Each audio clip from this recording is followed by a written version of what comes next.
Saat kita menelusuri waktu ke masa lalu, kita akan menemukan kisah yang jauh lebih tua dari sejarah manusia, yaitu awal terbentuknya planet Bumi.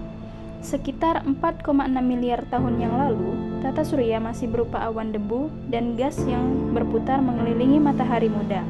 Partikel-partikel kecil di ruang angkasa saling bertabrakan dan menyatu akibat gaya gravitasi, membentuk bongkahan-bongkahan yang semakin besar hingga akhirnya menjadi cikal bakal planet termasuk Bumi. Pada masa awal terbentuknya, Bumi bukanlah tempat yang stabil. Permukaannya berupa lautan magma yang sangat panas akibat tumbukan benda langit yang terus menjadi serta panas dari peluruhan unsur radioaktif di dalamnya. Kondisi ekstrim ini menyebabkan material berat seperti besi dan nikel tenggelam ke pusat bumi dan membentuk inti, serta material yang lebih ringan berada di lapisan atas membentuk mantel dan kerak.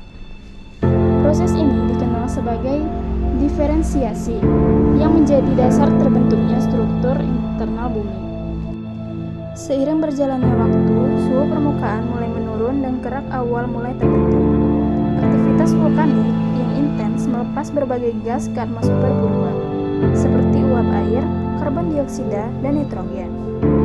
Ketika bumi semakin mendingin, uap air di atmosfer mengalami kondensasi dan turun sebagai hujan dalam waktu yang sangat lama, mengisi cekungan-cekungan di permukaan dan membentuk samudra pertama. Perlahan, bumi berubah dari pola batuan panas menjadi planet dengan lautan dan atmosfer yang lebih stabil. Pergerakan lempeng tektonik, aktivitas vulkanik, dan proses geologi lainnya terus membentuk wajah bumi. Dari kondisi inilah, bumi akhirnya berkembang menjadi planet yang mampu mendukung kehidupan, menjadikannya satu-satunya tempat yang kita kenal sebagai rumah di alam semesta. Saat kita memandang langit malam yang dipenuhi bintang, kita seakan diajak menelusuri kembali asal-usul planet tempat kita hidup, yaitu bumi.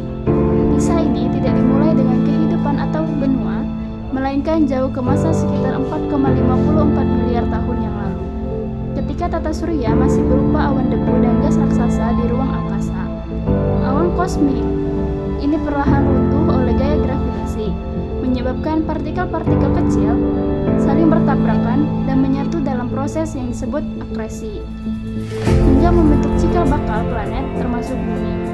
Pada masa awal terbentuknya, bumi merupakan bola magma yang sangat panas dan tidak stabil. Permukaan masih cair, atmosfernya dipenuhi gas beracun, dan tumbukan meteorit serta komet terus menjadi tanpa henti. Energi dari tumbukan-tumbukan besar tersebut ditambah panas dari dalam planet membuat bumi tetap berada dalam kondisi ekstrim selama jutaan tahun. Di dalam bumi yang masih panas ini, material berat seperti besi dan nikel perlahan tenggelam menuju pusat dan membentuk inti. Sementara material yang lebih ringan naik ke permukaan membentuk mantel dan kerak. Proses pemisahan ini menghasilkan struktur berlapis yang menjadi dasar evolusi geologi bumi. Seiring waktu, suhu mulai menurun dan kerak awal terbentuk, meskipun masih rapuh dan sering mengalami kehancuran akibat tumbukan besar. Aktivitas vulkanik yang intens kemudian melepaskan berbagai gas ke atmosfer purba. Ketika suhu semakin mendingin, uap air di atmosfer mengembun dan turun sebagai hujan selama waktu yang sangat lama, mengisi cekungan-cekungan di permukaan dan membentuk lautan awal. Dari sinilah, bumi perlahan berubah dari pola api menjadi planet yang lebih sejuk dan stabil, membuka jalan bagi munculnya kehidupan dan menjadikan dunia biru yang kita kenal sebagai rumah.